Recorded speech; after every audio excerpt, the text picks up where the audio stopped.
안녕하세요. 고급회계 수강생 여러분들.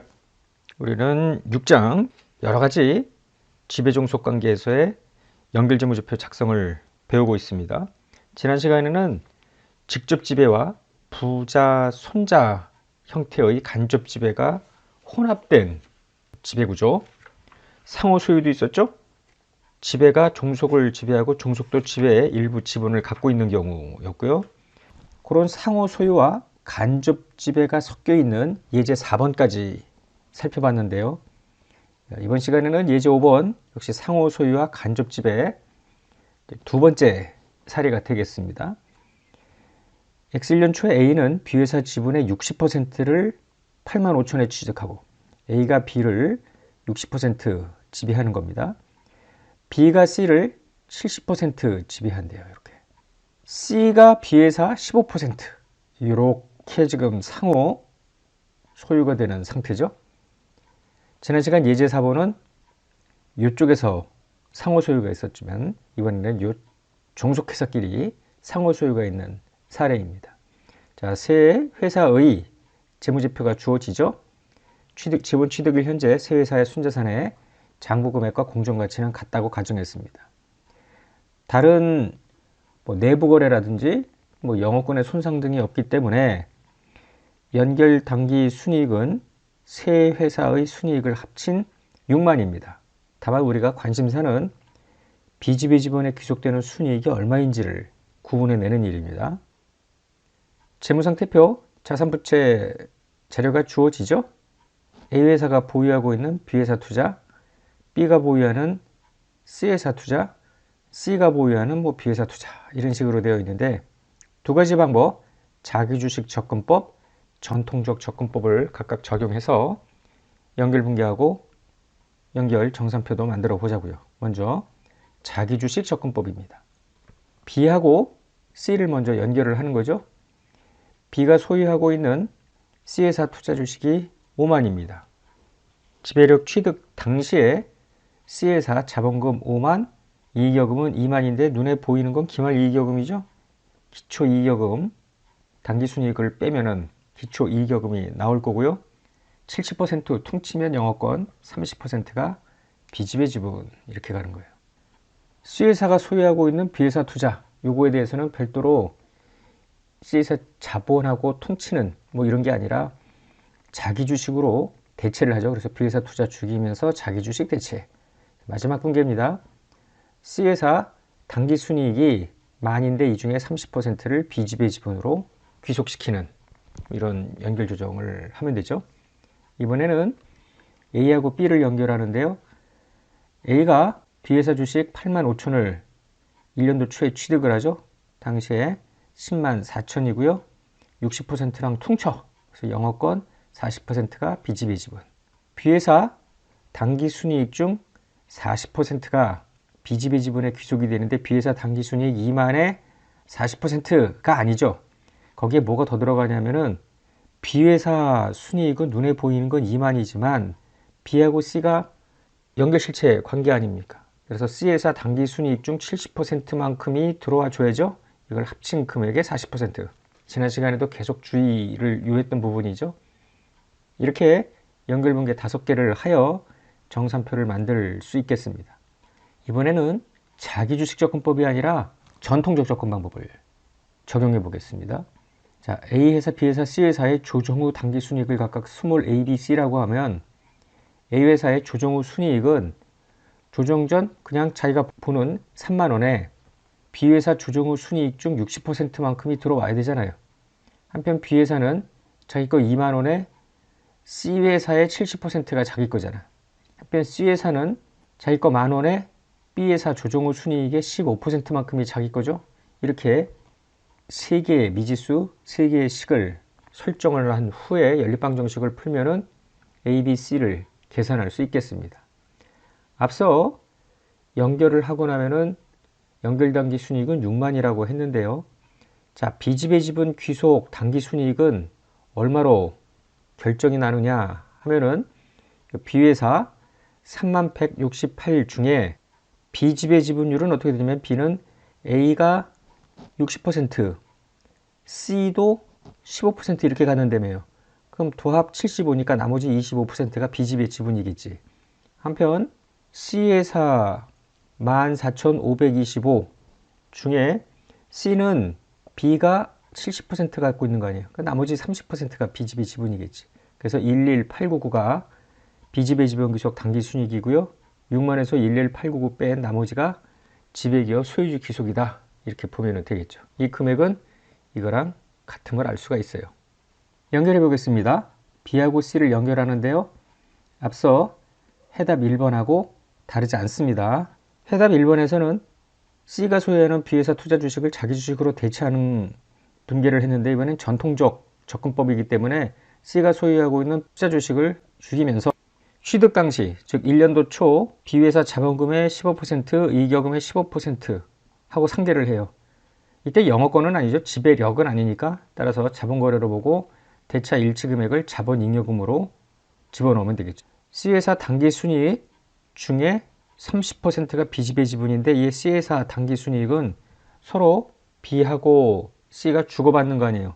이미 앞에서 계산했던 조정후 C회사 당기순이익 14,525 중 30% 4357이 B집의 지분으로 가는 겁니다.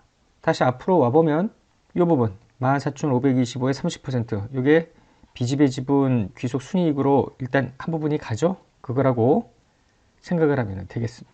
이번에는 A하고 B를 연결하는데요. 이 연결 분계는 해답 1번 자기주식법하고 조금 다릅니다. 왜냐면은 B회사 투자 85,000 하고 B회사 자본을 죽이는데 B회사 자본은 B하고 C를 연결할 때 15%를 이미 죽여버렸잖아요. 그러니까 나머지 85%에 해당되는 자본금 잉여금하고 상계를 해야 되겠죠. 그래서 영업권이 1000이 되고요. 유의할 건 B집의 지분은 85,000, 34,000의 25%가 아니죠. 원래대로 10만과 4만의 25%, 그래서 35,000이 들어가줘야 맞습니다. B회사 당기순이익으로 인한 순자산 변동액 조정 후 B회사 당기순이익 이게 25% 7542가 B집의 지분으로 들어가면 되죠. 앞에서 이미 계산했던 3만 168 곱하기 25% 금액이 지금 우리가 보는 요 마지막 분기에서 7,542라고 보면 되겠죠. 그래서 연결 분계 5개를 반영하여 연결 정산표를 만들면 다음과 같이 최종 연결 재무제표가 튀어나오게 됩니다. 교재 550페이지에 1.5절 마지막 순환지배입니다. 순환지배는 갑이 을이 병을 지배를 해요. 이거는 부자 손자형이나 다름없었죠. 근데 병이 다시 최상위 지배기업인 갑을 지배하면서 이렇게 뺑글뺑글 도는, 그래서 순환지배라는 표현을 사용을 하는데요.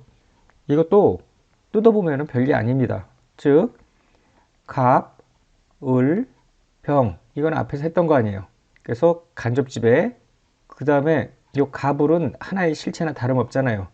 상호소유 두 개가 섞여 있는 걸로 보면 되기 때문에 이 상호소유와 관련된 것을 자기주식 접근법 혹은 전통적 접근법으로 풀면 되겠죠. 만약에 근데 여기가 60, 70, 여기도 뭐 60 내지 70%라고 하면은 어떻게 되는가? 그럴 때는 누가 최상위 지배인지 눈에 확 안 보이잖아요. 550페이지 밑에서 세 번째 줄을 읽어보면 이래요. 만약에 병회사가 소유하는 갑회사 지분이 과반수 이상이라면 누가 지배기업인지 불분명하다라는 거예요. 이 같은 경우에는 순환지배 연결고리가 한날 한시에 딱 생기지는 않았을 거 아니에요. 가장 먼저 직접 지배관계가 형성된 것이 어느 부분이냐, 즉 뭐 갑이 을을 먼저 취득한 것이 역사적으로 볼 때 제일 먼저였는지, 아니면은 뭐 을이 병을 취득한 게 먼저인지, 뭐 이거를 보고 나서 가장 먼저 지배종속 관계가 형성되었을 때 그 지배기업이 순환 지배에서의 지배기업이라고 보면 되겠습니다. 예제 6번 보겠습니다. 순환 지배 1년 초에 A는 B회사 지분의 60%를 85,000, B는 C회사 지분 70%를 5만, 다시 C는 A회사 지분 15%를 59,000에 취득을 했습니다.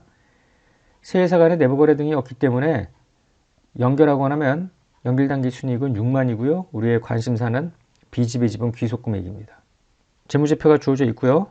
물음을 보면 자기주식 접근법, 전통적 접근법을 적용해서 연결재무제표 만들어 보자는 겁니다. 먼저 1번인데요. 지금 A, B, C 이렇게 돼 있고 이쪽으로도 또 가는 거죠. 우선 BC부터 먼저 연결을 하는 겁니다. B회사 소유, C회사 투자 주식 죽여버리고요. 그때 취득 시에 이 7만 요거 이익여금 기초 이익여금이라는 거 잊으면 안 되죠. 70%만큼 상계하여 영업권, 30%가 B집의 지분. C회사의 1년도 순이익이 10,000원인데 30%만큼 B집의 지분 들어갑니다. A하고 B를 합쳐야죠. B회사 투자 주식 85,000원 죽여버리고요. 취득 당시에 자본금 잉여금 들어갑니다. 60%랑 상계하여 영업권, 40%만큼 B집의 지분. B회사 당기 순이익 중에 B집의 지분. 근데 B회사 당기 순이익 2만에 B집의 지분 40% 할 때 유의할 건 뭐예요? 항상 C회사 순이익 중 70%가 B한테 들러붙어야 되잖아요. 그래서 이 전체 금액의 40%만큼이 B집의 지분 이렇게 들어가고요. A하고 C가 지금 엮여 있는 거죠. C가 소유하고 있는 A회사 투자 주식이 그냥 죽여버리면서 자기 주식으로 대체를 하면 되겠죠. 심플해요. 자기 주식법은. 그래서 요 연결 분계를 반영하여 정산표를 만들 수 있겠습니다. 반면에 전통적 접근법은 조금 복잡하죠. 항상 우리가 봤던 것처럼 조정후 당기순이익 ABC 회사, 그걸 스몰 ABC라고 하면은 A, B, C 여기 조정후 금액입니다. 각각 자기 금액에 서로 주고받는 거를 감안을 해줘야죠. A는 스몰 B의 0.6만큼을 갖고 와야 되잖아요. 또 스몰 B는 스몰 C의 0.7만큼을 가지고 와야죠. 한편 스몰 C는 자기 것만에 A의 0.15만큼을 가지고 와야 되잖아요. 이렇게 엮이는 상황인데요. 연립방정식을 풀면 각각 49,306, 32,177, 17,396이 나옵니다. 자, 이거를 배분을 해줘야 되는데 B회사 조정후 순이익 중 60%가 A가 갖고 있으니까 B에 대해서 나머지 40%가 B집이겠죠?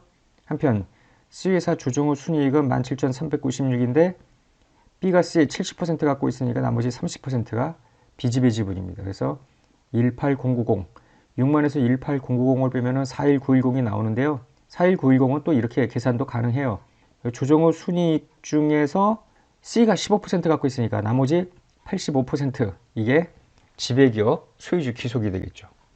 연결 분계를 해보면 먼저 B하고 C를 합칩니다. 1번 분계는 해답 1번과 동일합니다. 자, 2번 분계 C회사 순이익이 아니라 C회사의 조정후 순이익의 30%죠. 그래서 5,219 서로 주고받는 걸 다 감안하는 거죠. A하고 B를 연결합니다. 해답 1번과 동일하고요. B회사 순이익 중 40%가 B집인데 그냥 순이익이 아니라 조정후 B회사 순이익 즉 32,177원 중에 40%만큼이 B집의 지분으로 들어갑니다. 마지막으로 A와 C도 자기주식법이 아니니까 또 투자와 자본을 상계 제거해야죠. 그래서 A회사 투자, 자본금, 자본임금, 이익여금 이게 A회사의 1년도 초 금액의 15%가 되겠죠. 대체 일치금액은 영업권이 아니라 자본잉여금에서 조정한다. 이 5개의 연결 분계를 반영하면 다음과 같이 정산표를 만들 수 있겠습니다. 다양한 지배종속관계에서의 연결 재무제표 작성을 우리가 살펴봤습니다. 꼼꼼하게 복습하시기 바래요. 556페이지 교재 2절입니다. 새로운 토픽으로 넘어가는데요. 연결재무제표의 표시통화와 종속기업의 기능통화가 다를 경우 연결입니다. 즉 재무제표 환산이 필요한 내용인데요. 예를 들어 연결재무제표 표시통화는 원화야. 지배기업이 우리나라에 있는 기업이에요. 그런데 종속기업이 뭐 여러 개가 있을 수 있는데 종속기업 중 하나가 미국에 소재해. 그리고 장부기록은 기능통화가 바로 장부기록 통화 아닙니까? 달러화야. 그럼 미국의 자회사는 지금 달러로 표시된 재무제표를 만들었는데요. 이거를 그대로 다른 지배기업, 다른 종속기업들은 전부 원화로 만든 재무제표랑 단순 합산할 수는 없잖아요. 일단 이거를 전부 원화로 재무제표를 만들어야죠. 이렇게 환산해 놓고 나서 전부 원화로 된 거를 합치는 작업을 해야 되겠죠. 그래서 환산 후에 연결까지 해보는 겁니다. 먼저 표시통화로의 환산을 한번 들여다보는데요. 기능통화는 뭐냐면 영업활동이 이루어지는 주된 경제 환경의 통화입니다. 장부 기록할 때 사용하는 통화라고 보면 되고요. 기업이 우리 회사는 어떤 통화를 장부 기록할 때 사용할까, 즉 기능 통화를 무엇으로 할까라는 것은 기업이 선정하는 겁니다. 기능 통화 이외의 모든 통화를 foreign currency, 외화라고 합니다. 우리 대한민국에서 영업을 하고 있는 이 대한민국 기업들은 거의 다 99% 이상이 원화겠죠. 근데 왜 100%가 아닐까? 국내 기업이더라도 원화 이외에 다른 통화를 기능 통화로 사용하는 경우가 있어요. 예를 들면은 해운업 같은 경우에는 달러를 기능 통화로 사용한다, 이렇게 주석에 공시를 하고 있는데요. 그도 그럴 수밖에 없는 것이 전 세계를 돌아다니면서 화주들의 물건을 운반하고 그곳에서 하역을 하고 다시 또 선적을 해서 또 목적항에 가고 이러면서 결제를 하게 되는데, 국제관행상 모든 결제 수단은 달러입니다. 우리나라 기업 같은 경우에 이 국내 본사의 일반 관리비 정도만 원하지 나머지 모든 거래는 달러이기 때문에 장부 기록을 달러로 표시하는 것이 훨씬 더 편하고 환율 변동에 따른 차손익을 인식 안 하는 그런 장점도 있어요. 그래서 기능 통화는 무조건 우리나라 기업의 경우에 원화가 아니다. 다른 얼마든지 뭐 유로 하든 달러 하든 다른 통화가 가능하다라는 거예요. 하여튼 기능 통화의 반대편 개념이 외화라고 보면 되겠습니다. 따라서 해운업 같은 경우에는 원화가 외화가 되는 거예요. 표시통화는 재무제표를 표시할 때 사용하는 통화를 표시통화라고 합니다. 일반적으로 기능통화와 표시통화는 같게 쓰나 반드시 같은 건 아니겠죠? 따라서 기능통화하고 표시통화가 다를 때 이 기능통화를 표시통화로 한 방에 전부 재무제표를 환산할 필요가 있겠고요. 우리가 이 연결 과정에서 볼 때는 바로 종속회사가 지배기업의 기능통화랑 달라. 지배기업은 원화야. 그리고 표시통화도 원화야. 그런데 종속기업 중에 몇몇 회사가 원화가 아닌 다른 통화로 장부 기록을 하고 있을 때 그 기능통화로 만들어진 재무제표를 먼저 쫙 표시통화로 환산을 할 필요가 있죠. 화폐 단위를 일치시켜 놓고 연결을 해야 될 거 아닙니까? 이번 시간에는 먼저 환산 문제부터 보는데요. 중급회계 2에서 강의가 이루어졌겠습니다만 다시 한번 여기서 복습을 하는 걸로 하겠습니다. 기능통화 재무제표를 표시통화 재무제표로 환산할 때 어떤 문제점이 있느냐라는 건데요. 자산, 부채, 자본, 수익, 비용 이런 항목들을 우리 지금 기능통화는 달러라고 하자고요. 그리고 표시통화는 원화라고 하자고요. 이렇게 달러 표시 재무제표를 원화로 환산하는 것을 가정을 하면은 자산, 부채, 자본, 수익, 비용이 전부 달러로 표시가 되어 있는데 이걸 원화로 환산할 때 환율을 곱해야 될 거 아니에요. 이때 어떤 환율을 적용할 거냐? 우리가 생각해 볼 수 있는 환율은 보고 기말 환율, 즉 결산일 환율 아니에요. 이걸 마감 환율이라고도 하는데 보고 기간 말 환율 혹은 거래일 환율이라는 것도 있습니다. 뭐 다른 말로 역사적 환율이라고도 하는데 해당 항목이 발생되었을 당시의 환율을 곱하는, 수익과 비용 같은 경우에는 연중 내내 발생을 하는 것이니 그 기간의 평균 환율 뭐 이거를 적용할 수도 있을 것도 같고요. 하여튼 어떤 환율을 적용할 것이냐가 관건이고요. 문제는 뭐냐면은 한번 시산표를 생각을 해볼까요? 여기에 자산, 부채, 자본, 수익, 비용, 이것이 원화이든 달러이든 시산표상 차변과 대변 합계는 같을 거 아니에요. 달러라고 해보자고요. 그런데 달러 금액은 같은데 이거를 원화로 지금 바꾸려고 그래. 전부 다 원화. 그래서 나중에 이 차변, 대변의 원화 금액의 합계가 같으려면 방법은 왼쪽, 오른쪽에 똑같은 환율을 곱해야 된다라는 거예요. 그러나 앞으로 우리가 보겠지만 자산, 부채, 자본, 수익, 비용에 모두 단일 환율을 곱해서 환산하는 것은 아닙니다. 그러다 보니 표시통화로 환산한 후에 재무제표에 대차가 일치하지 않아요. 이때 뭔가 끼워넣기 숫자가 필요한데 이거를 어떻게 보고할 거냐? 차변이나 대변에 끼워넣기 숫자가 필요할 겁니다. 이런 일들을 우리가 앞으로 풀어나가야 되겠다. 역사적으로 볼 때 회계에서는 재무제표 환산과 관련해서 굉장히 많은 다양한 방법들이 제시가 됐었고 당대 회계 기준이기도 했는데요. 지금은 굉장히 심플해졌습니다. IFRS 회계처리 소위 현행환율법이라는 방법인데요. 재무상태표의 자산과 부채는 보고기간 말 환율, 즉 마감 환율입니다. 수익과 비용은 해당 수익과 비용이 발생되었을 당시의 환율, 즉 거래일 환율입니다. 그러다 보니 앞서 이야기한 대로 자산부채 자본 수익비용 항목들이 동일한 환율로 환산이 되지 않았기 때문에 환산으로 인한 차이가 발생이 되는데 이걸 외환 차이라 하고요. 당기손익이 아니라 이건 기타 포괄손익으로 끼워 넣는 숫자입니다. 한편 이 2번과 관련해서 수익과 비용은 거의 매일 발생할 거 아니에요.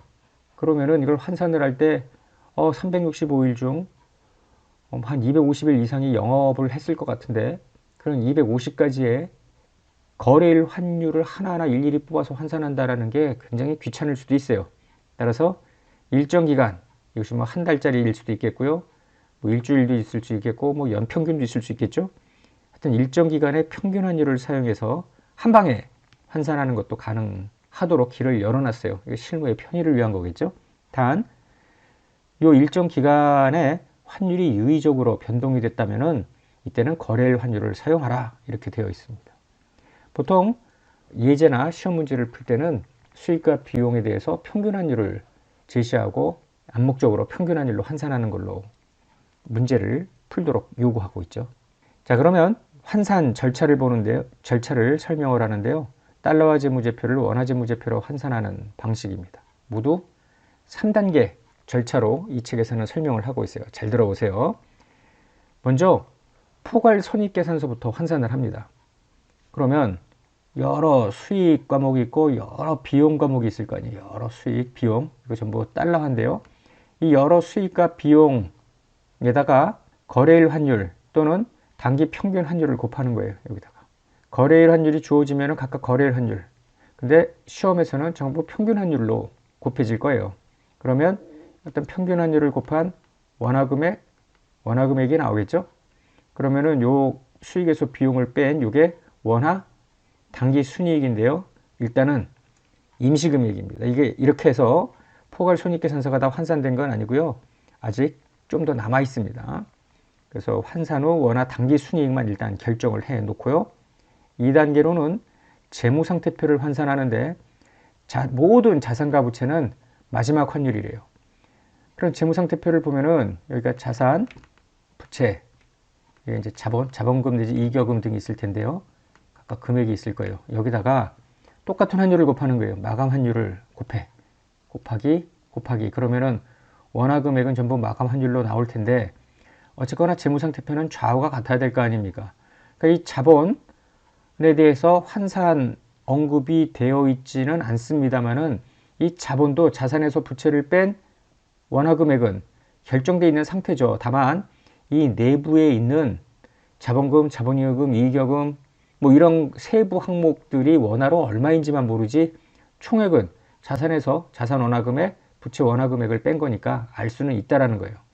IFRS에서 이 세부 자본에 대한 환산 방법을 언급하고 있지는 않으나 과거로부터 어떻게 환산을 하고 있었느냐 하면요. 일반 기업회계 기준은 구분이 되어 있습니다. 종속기업을 취득하는 날 현재 자본이 있을 수 있잖아요. 자본금, 자본이익금, 이익여금 등 취득일 현재 그날, 즉 취득일의 환율로 환산하는 겁니다. 소위 역사적 환율로 환산하는 거예요.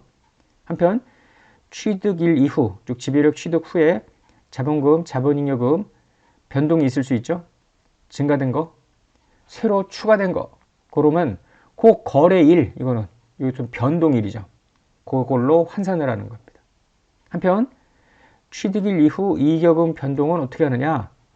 앞서 우리가 단계 1에서 지금 취득 1년이 되고 2년이 되고 3년이 되고 이랬다 치자고요. 그럼 매년 환산을 했을 거 아닙니까? 워낙 단기 순이익이 결정이 됐을 텐데 1단계에서 취득년도부터 매 보고기간별로 환산한 원화 단기 순이익의 누적액으로 이 금액을 넣으면 되겠죠. 그래서 요 2단계 할 때 요 단기 순이익이 이제 필요한 겁니다. 단계 1에서 미리 했던 거. 그러면 자, 단계 2의 원화 환산 재무상태표의 차변합계와 대변합계가 같을까? 거의 다를 거예요. 그래서 이거를 Foreign Exchange Difference, 외환 차이라고 부르고요. 단기 순손익은 아니죠. 그래서 기타 포괄 손익으로 구분을 합니다. 그럼 드디어 요 단계 3이 되면은 재무제표가 이제 완성이 되겠죠. 왜냐면 재무상태표 좌우가 결정이 된 거 아니에요. 그래서 요 외환 차이를 기타 포괄 손익으로 보기 때문에 포괄 손익계산서로 이관을 시켜서 단계 1에서의 포괄 손익계산서 아직 미완성 상태였죠. 그거를 완성시키면 됩니다. 기타 포괄 손익으로 구분했던 이 외환 차이는 나중에 해외 사업장을 처분할 때 단기 손익으로 재분류하면 되겠습니다. 결국 외환 차이의 발생 원인은 두 가지예요. 모든 항목을 다 기말환율로 환산하면 차이는 발생 안 할 겁니다. 그런데 수익과 비용은 거래일 또는 평균 환율로 환산했기 때문에, 그리고 자산과 부채는 마감 환율로 환산했기 때문에 외환 차이가 발생하게 되는 것이고요. 한편 이번 순자산의 기초잔액을 전기 마감 환율과 다른 마감 환율로 환산한다는 건데요. 종속기업의 자본을 좀 전에 우리가 보았듯이 마지막 마감일, 보고기간 말의 환율로 환산하지 않고 지배력 취득일이라든지 해당 자본 항목이 발생되었을 그 거래일의 환율로 환산하기 때문에 이런 외환 차이가 발생이 되는 것이고, 그거만큼을 전부 기타 포괄 손익으로 한다. 말로만 하면 전혀 모릅니다. 예제 7번을 풀어보고 오늘 강의 끝낼게요. 다음은 한국에서 영업을 하는 갑회사의 미국 소재 종속회사인 ABC 재무제표인데 1년도 초에 ABC 회사에 대한 지배력을 취득했대요. ABC 회사의 기능 통화인 달러화로 작성한 포괄 손익계산서와 재무상태표입니다. 1년도, 2년도 이렇게 되어 있습니다. 자, 1년 초에 샀대요. 1년도 순이익 $400, 그 다음에 $600 이렇게 되어 있고요. 자, 1년도 말, 2년도 말 지금 자산, 부채, 자본, 자산, 부채, 자본 이렇게 되어 있습니다. 취득 당시의 이익여금은 $1000가 아니죠. 지금 $400 단기 순이익이니까 취득 당시에는 $600라는 것을 우리가 알 수가 있겠고요. 1년 초, 1년 말, 1년 평균, 2년 말, 2년 평균 이렇게 주어져 있습니다. 즉 1년도, 2년도 원화표시 재무제표를 전부 만들어라 이런 거예요. 다 수익과 비용은 평균 환율을 적용하라고 되어 있습니다. 그럼 먼저 1단계 포괄 손익계산서를 환산하는데 완성된 건 아니에요. 중간 단계고요. 지금 수익과 비용, 그래서 단기 순이익 $400인데 각각 평균 환율을 곱해요. 그러면은 원화 44만 8천이 나옵니다. 일단 단계 2와 3을 들여다보면은요. 자, 자산 요거 그대로 금액을 집어넣은 건데 유심히 볼 거는 이 부분입니다. 이익여금이 $1000인데 취득 당시 이익여금, 취득일 이후 순자산 증가, 즉 단기 순이익 부분으로 나누었습니다. 왜 나누는지는 금방 이제 잠시 후에 나오는데요. 자, 자산과 부채는 무조건 기말환율입니다. 취득 당시의 자본, 즉 자본금과 기초 이익여금은 취득일의 환율 1000원입니다. 한편 단기 순이익은 요 금액을 그대로 이기하는 거예요. 여기 보면 1120이라고 썼는데요. 1120은 여기가 1120으로 수익 비용을 환산했기 때문에 그런 거고요. 뭐 굳이 환율을 쓸 필요는 없겠고 그대로 여기다 집어넣어요. 그러면 차변합계와 대변합계가 같아야 되는데 합계가 달라요. 보니까 대변이 적어. 그래서 여기다가 끼워넣기 숫자가 들어가고요. 이게 바로 OCI로 들어가는 외환 차이입니다. 이제 정식으로 1년도 말 재무상태표를 만들어 볼까요? 이 자산, 부채, 자본금 이 둘을 합해서 기말 이익여금 1048000이겠네. 1048000. 그 다음에 OCI 외환 차이가 들어갑니다. 정식으로 포괄 손익계산서 만들어 볼까요? 수익 비용 해서 단기 순이익뿐만 아니라 총 포괄 이익으로 만들어 줘야 되니까 이 기타 포괄 손익으로 들어가는 외환 차이. 요거는 잔액 개념이고 요거는 단기 발생 금액이죠. 그 차이가 있습니다. 그래서 재무상태표 포괄 손익계산서가 원화로 만들어졌으면 이제 다음 시간에 볼 건데 이 재무제표 가지고 이 종속기업이라고 보고요. 연결재무제표를 작성하겠습니다. 이번에는 X2년도로 가볼까요? 역시 이제 수익 비용 달러 금액이 나오는데 1년도 평균 환율 1100원을 곱해서 66만 원의 단기 순이익이 나옵니다. 자, 재무상태 편산 및 외환 차이 결정인데요. 자, 자산, 부채, 자본금, 자, 이익여금, 기초가 전년도 말 이익여금, 이게 단기 순이익 이렇게 나눠줘야죠. 자, 보자고요. 기말환율 각각 자산과 부채 곱하고요. 자본금은 역사적 환율이고요. 요 이익여금 기초는 전년도 말 이익여금 아닙니까? 자, 전년도 말은 얼마예요? 1048000 요거를 그대로 집어넣어주면 되겠죠. 한편 당기순이익은 요 660000 이겁니다. 뭐 평균 한율을 곱한 금액하고 같은 금액이라고 보면 되겠죠. 그러면 좌우가 맞아야 되는데 즉 차변 대변의 합계가 안 맞아요. 이번에는 차변이 적습니다. 따라서 46,000원의 외환 차이가 나오게 되는 거예요. 그러면 재무상태표를 완성해 볼까요? 앞에서 나와 있던 요 5916, 2754 뭐 이 금액들을 여기다 쭉 쓰는 거예요. 이렇게 써요. 외환 차이 차변이니까 마이너스 기타 포괄 손실이고요. 이익여금 1708은 이 두 금액을 더해줘야죠. 기초 이익여금에 당기순이익을 더한 금액이 되겠습니다. 여기서 이제 유념하실 것은 포괄손익 계산서인데요. 자, OCI 요거는 기말 잔액입니다. 자, 수익비용 당기순이익이 있고요. 요 금액은 전년도 기타 포괄손익 요 외환 차이 잔액이 얼마인 거 아니? 앞으로 가볼게요. 요 45만 2천이었잖아요. 그런데 당기말에는 마이너스 4만 6천이니까 49만 8천이 마이너스가 돼야 될 거니까 이 변동액입니다. 변동액. 그래서 총 포괄 이익은 16만 2천이 된다라는 것입니다. 중급회계 2를 강의했던 저 강의를 들은 친구들은 뭐 새삼스럽지는 않을 거예요. 그때 이미 다 배웠던 거 다시 한번 복습을 한 거고요. 이런 기본 지식을 가지고 다음 시간에 본격적으로 이런 해외 자회사 등이 연결에 포함이 될 때 어떻게 연결하는지 살펴보겠습니다. 자, 오늘 강의 끝낼게요.